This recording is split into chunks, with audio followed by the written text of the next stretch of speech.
le désir de passer un jour à la mise en scène n'est pas finalement venu d'un coup. Mais il y a des éléments déclencheurs, effectivement, qui sont le texte de Pagnol. C'est ce texte qui m'a donné envie de passer à la mise en scène, parce que cette histoire, j'avais envie de la raconter, parce que je savais qu'elle faisait écho à ma propre existence et que je saurais de quoi j'allais parler. Voilà.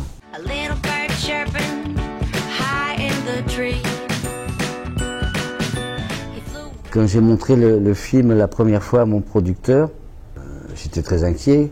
Et puis, il s'appelle Alain Sard, il a produit 200 films. Il pouvait me dire, ouais, bon, et alors? Et il s'est retourné, il m'a rien dit. Putain. Et il a éclaté en sanglots. Et puis, je suis allé le montrer en province. D'abord, en Provence, aux Provençaux, aux propriétaires de Marcel Pagnol. Et partout, ça a été cette espèce d'élan d'émotion et de rire et ce sentiment que tout d'un coup on venait nous parler vraiment de nous, de qui on était et que ça faisait du bien et merci et encore et voilà.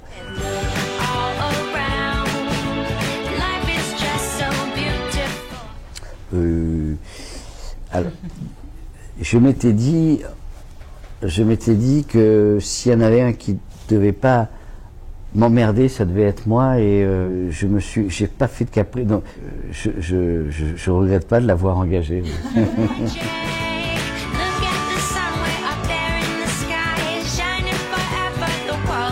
Dans un premier temps, je me demande, voilà, si les raisons qu'elle a choisi de faire ce métier sont les bonnes, mais je peux pas lui poser la question parce que c'est...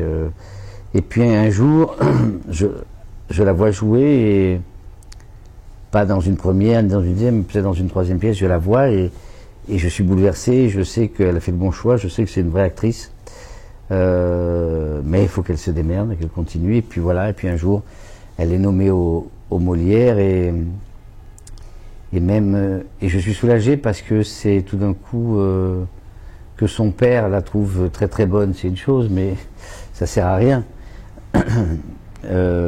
Mais que la profession la reconnaisse, voilà, c'est encourageant. Après, c'est pareil pour elle comme pour les autres, c'est-à-dire qu'elle est actrice, elle est bonne actrice, mais on ne sait pas de quoi l'avenir sera fait. Ce que je peux dire, c'est qu'elle ne s'est pas trompée de métier, voilà.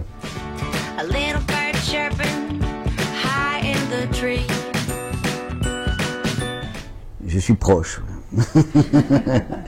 Je suis au courant de tout, je veux tout maîtriser, oui. Je suis intraitable sur le temps à passer avec les gens que j'aime.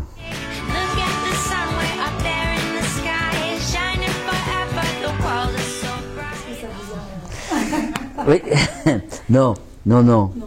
Je les ai pas encore tout à fait dans la tête.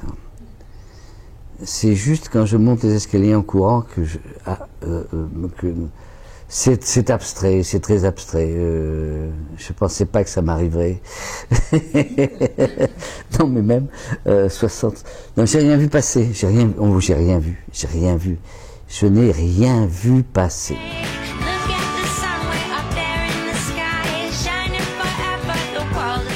Ah, encore? Je sais pas. Non, ça, franchement, je me rends pas compte parce que, si vous voulez, quand je sors il y a quelques années peut-être, ou je sais pas quoi, mais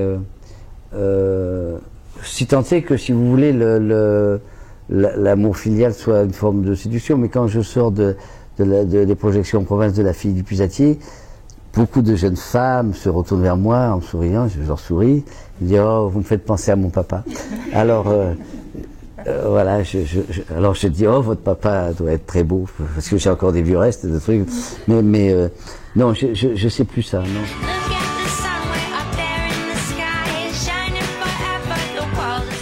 J'aimerais si La Fille du Pusatier rencontre un peu de succès, je dis bien un peu, pas continuer à revisiter Pagnol, au moins sur la trilogie marseillaise, Marius, Fanny, César. J'aimerais bien faire ça avant de passer à autre chose.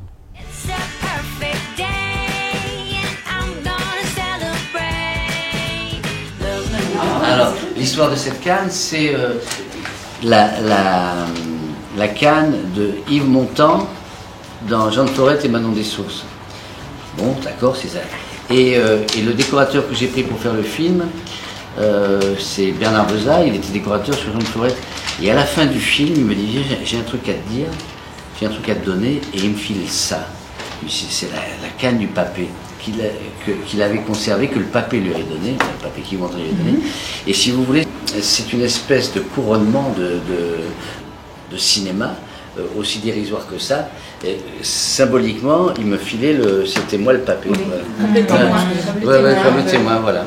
Alors je trouve que si vous vouliez un objet symbolique, et c'est la première fois que j'en parle, et je vais arrêter d'ailleurs.